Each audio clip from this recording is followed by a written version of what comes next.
Oh. Hey. All right. We are live post game.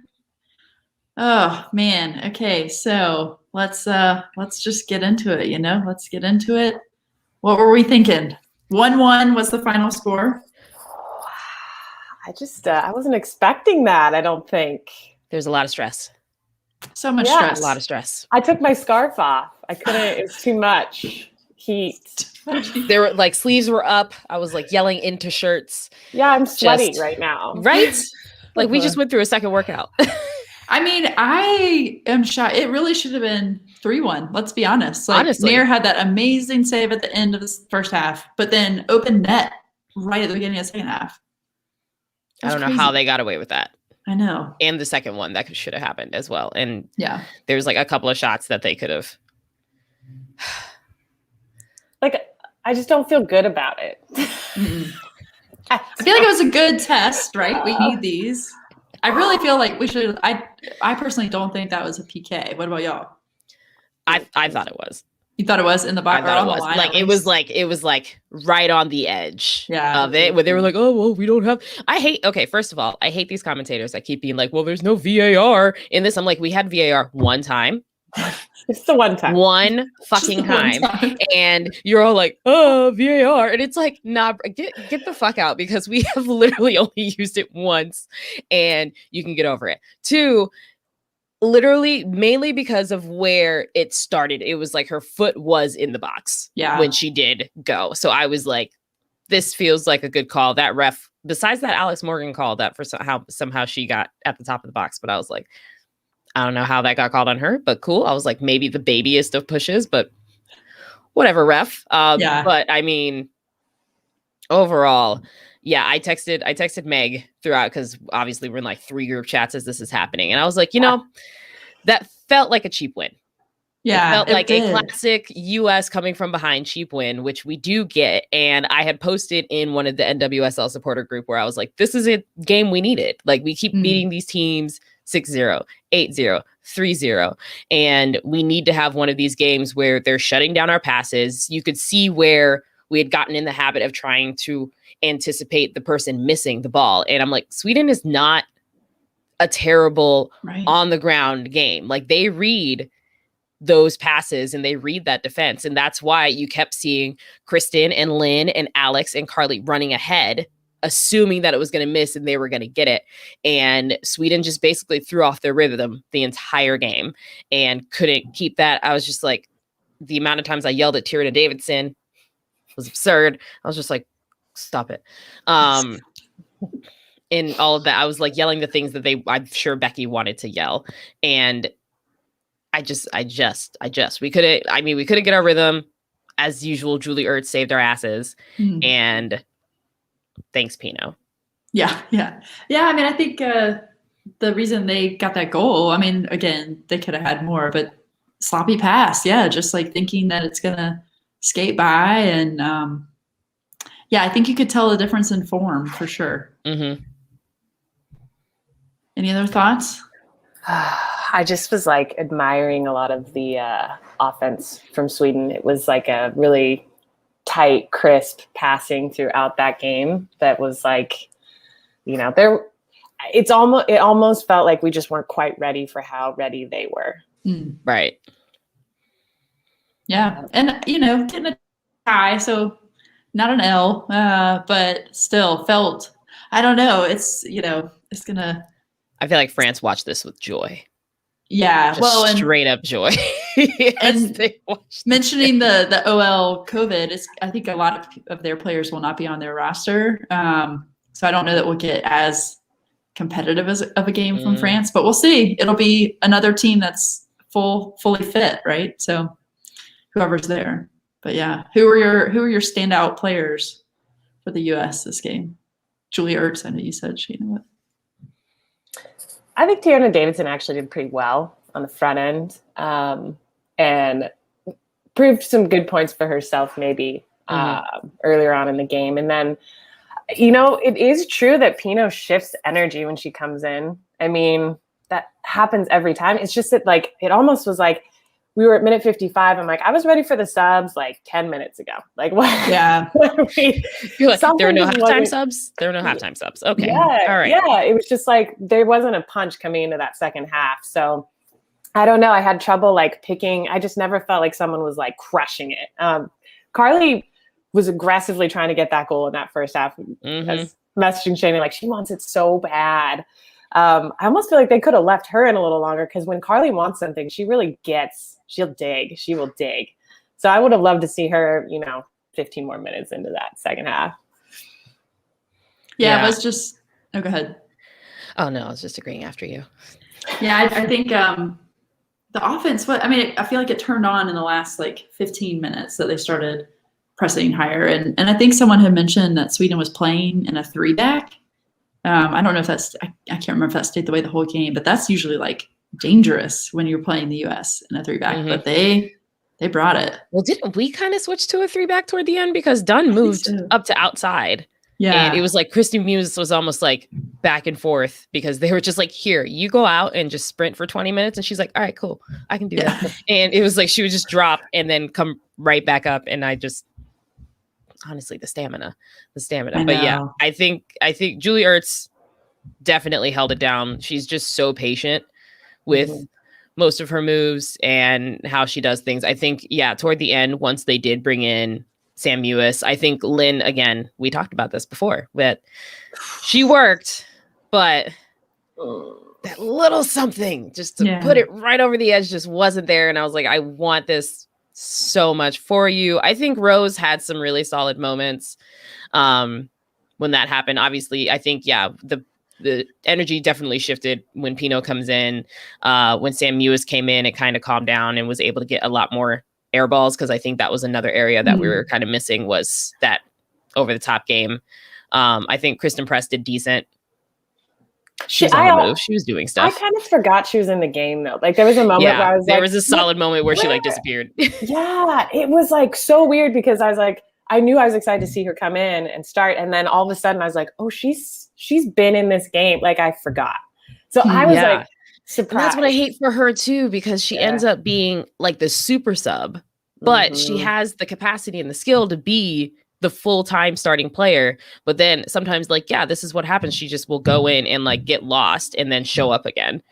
And, Crystal Dunn was working her butt off as per usual. Kelly got burned quite a few times. She had a rough game. Yeah. But she hasn't played a lot lately. No. So this was definitely getting the dust off, because she, like, some of the mistakes you could tell were just like shaking the dust off of not playing for the last couple of years, because there was so many. Like Julie came back and was just like, the fuck are you doing? Let me do this. Let me handle this for you. Well, because Jacobson did like one move, one pit like stop, and Kelly just like kept going. Like, it was just pulling the crowd out here. Yeah. I was like, Kelly, where you go? Honey. Yeah. Honey, where'd you? Now what you mentioned about Press, do you think if she was middle, that would make a difference for her? Do you feel like she would, or do you think she thrives on the side kind of?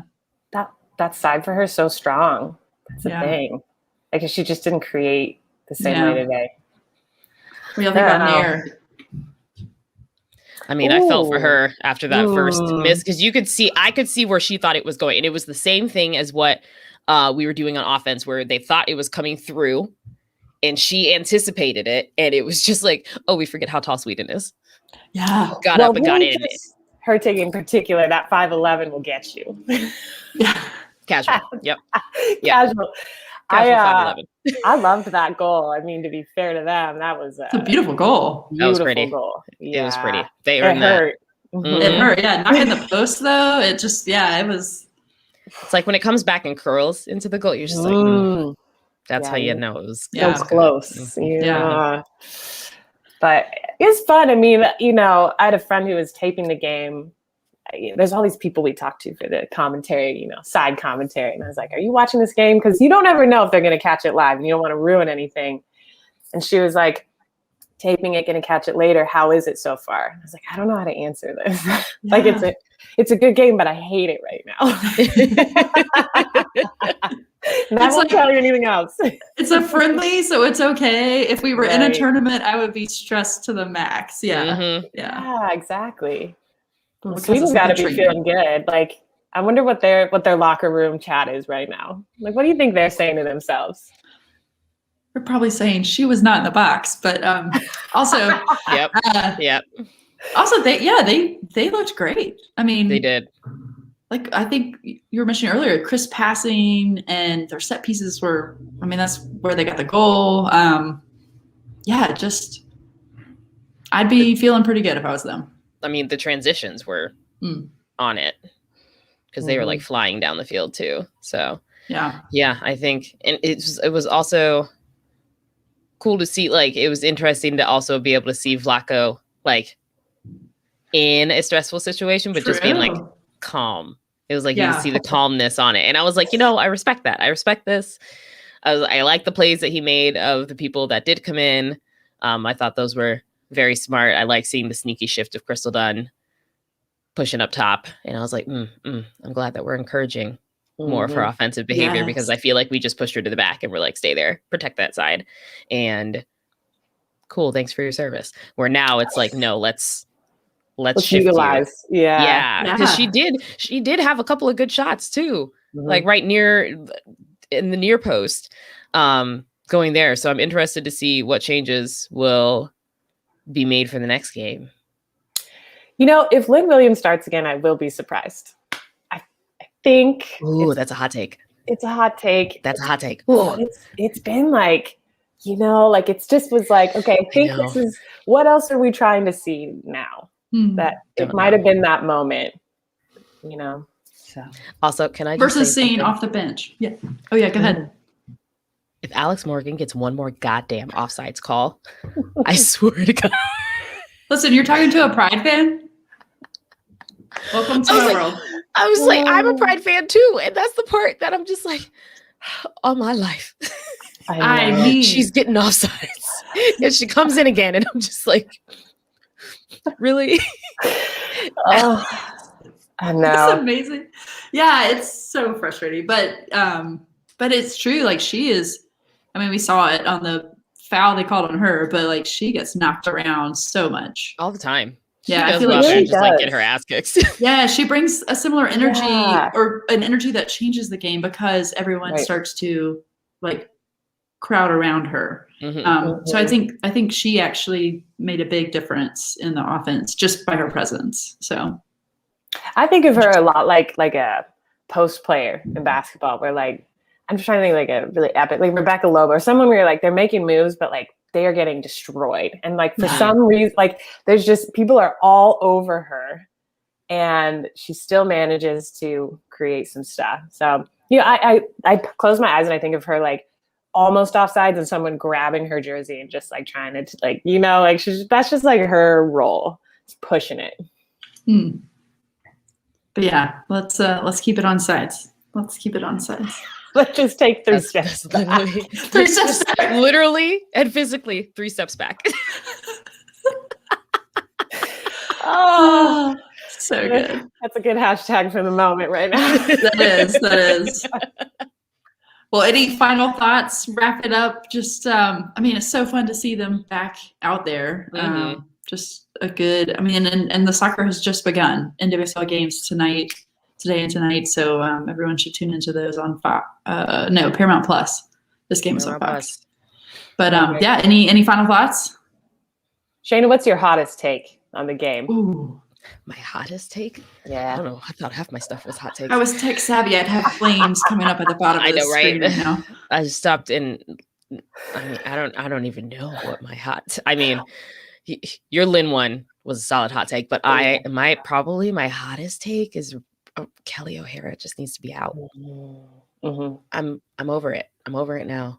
I'm moving on, but I'm also like Emily Sonic can't come in. So don't really know. I feel like Kelly's the better of 2 evils. So I'm just like bring Allie Krieger back, but she's parenting, doing the things, but I'm like Kelly O'Hara, I'm fairly over. Alex Morgan continues to be overrated. That's probably my hottest hot take. Cause I'm just like, ooh, man, I'm feeling the heat over here. It's there. So overall, but otherwise, great job team. We made it. We got a tie. Good job. Yeah. I mean, and I felt like I like dragged Carly Lloyd before in the pregame show a little bit more than like I probably should have. Just like, you know. Oh no. I was like, if you check these fan groups, that's my hot take. My hot they take are is dragging her through the fire. Well, I just want to give credit to, it is incredible to have 300 caps. Like, oh yeah. And to be 39 years old. I mean, I know how old I feel even when we were working out yesterday together, Shayna. I'm like, okay, well, she's out there doing this. So I do respect the game. Just think, you know, obviously every player has their personality apart from how they play. And that's where it gets a little spicy. Spicy. Yeah, no. And she's coming back from injury too, right? Like she had a little thing. So what was her little thing? I don't even know if I'm. She was out for a little bit, or like in between. It was mainly she got to take time during COVID, mainly to like get back in shape. So didn't play in the Challenge Cup and stuff. So that's right. But 300 in the books for her. 300. Will she start? Yeah, she will. She will. I don't know. Blacko just can't quit. Blacko loves her. He can't. He loves her. Yeah. So he's like, nah, seniority. Let's go. Yeah. But I think he's coached. Hasn't he coached her before? Well, I don't know. Well, I know he coached Becky. At Kansas City. Pino, right? Didn't he coach I think Pino's worked with him too. Oh yeah, Rain. Yeah, at the Lil Rain. Yeah. Yeah. So I don't know. Carly's just hooked his heart. Something going, you know. She's got in there. I like that. You were like, just right in there. That's how it works. Like, you kept that so little. You were just like, she just hooked the heart. Well, this has been so fun having you both come on and do pregame, postgame. Thank you so much, and we'll be doing this again with a mix of whoever we're gonna bring on. But it's gonna be on Tuesday, April 13th. The next game, U.S. plays France, 2:45 p.m. Eastern time is when we will start the pregame, and the game itself is at 3 p.m. But yeah, just thanks so much for coming on and sharing your fun and your wisdom. And we look forward to having you all back. Yeah, thanks for having us. Super fun. Thanks, Ashley. All right. We'll see everyone soon. Thanks for tuning in.